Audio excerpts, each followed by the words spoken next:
Howdy, Jacob here. Today we're looking at American Woodmark Corporation in the building products industry. Just over 1.5 billion market cap with just over 1.8 billion enterprise value. Founded in 1980, they manufacture and distribute kitchen, bath, office, home organization, and hardware products for remodeling and new home constructions in the United States. Growth has been pretty impressive, honestly. 727 million in 2014 to 2 billion in 2023. You're probably looking at low double digit, low teens, maybe 12% or so. But return on invested capital declining, gross margin roughly the same, operating margin a little bit up. But this return on invested capital going down, I presume, from an acquisition they made between 2017 and 2018. They gained a lot of assets, but bam, love it. Stories make sense when you just keep reading. That's the thing. All right, 42 million cash on hand. That's not a lot. 2 million short-term debt, 368 million long-term debt. I mean, that's not terribly concerning. That's about 320 net debt, and they produce just under half of that in their 5-year average. So just over 2 years of their 5-year average free cash flow will be able to pay for that. I'm really not concerned about that. It's not a debt figure that's terribly alarming, and their use of cash is really just this paying down debt since 2017. They've just been using a heavy amount of their free cash flow to pay down that debt. So, just to make that acquisition. I see you.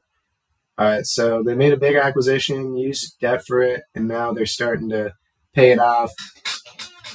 These types of companies are interesting because we have a 5-year stretch where, they did repurchase shares, maybe with 15% of their free cash flow, but really 80% of their free cash flow just went to debt reduction. And I'd be interested to see once that debt gets into, I would say it's even debatably there. You're looking at 2.5 times 5-year average free cash flow for debt. I definitely want this company to be figuring out how to reinvest back into themselves, buy back shares that are stupidly cheap, make acquisitions that are efficient. Use some other form of use of cash. It's going to get a time where they don't have any debt, and I'm just intrigued. I don't know how to value it because I don't know where they're going to allocate their money, and I don't know in the last 5 years where they're efficient at doing so. So some companies make acquisitions, which I don't necessarily like, but it does make their company more efficient. It adds to the top line and the bottom line. And then I see that that's their use of free cash flow. Here, just paying debt, they're going to get to a point where the debt's gone, and I don't know what they're going to do with their free cash flow. So I'm going to have to make even more assumptions beyond what I'm doing, which I might have to increase the discount rate I'm looking for because of that, or just make more conservative assumptions. So just keep that in mind if you do this, do your own analysis here. So for revenue growth, pretty impressive. I'll probably stick with maybe a 7%, 17, maybe 16, probably just market average. I don't see anything to brag home about.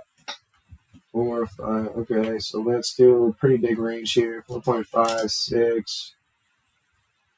And for share change, they have been buying back shares. I didn't look at their stock-based compensation. So 8. Buying back shares, what would 1% be? About 15 million to offset that. Stock-based compensation, 23 million. I think that's pretty reasonable. Again, once they reduce that debt to a reasonable number, maybe they'll buy back more. Maybe they'll reinvest more.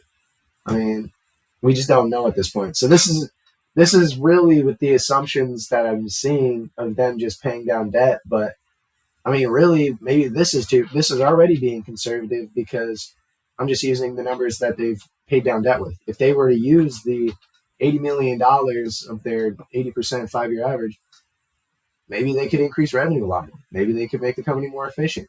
Maybe they could buy back a lot more shares. We just don't know at this point.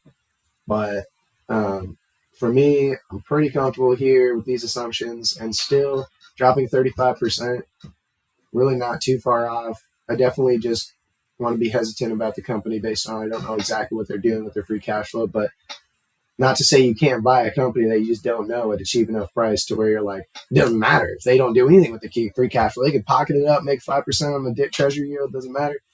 And with these assumptions, I feel pretty good about it. So just not quite there yet, but I do hope you enjoyed the video of yesterday. Thank you.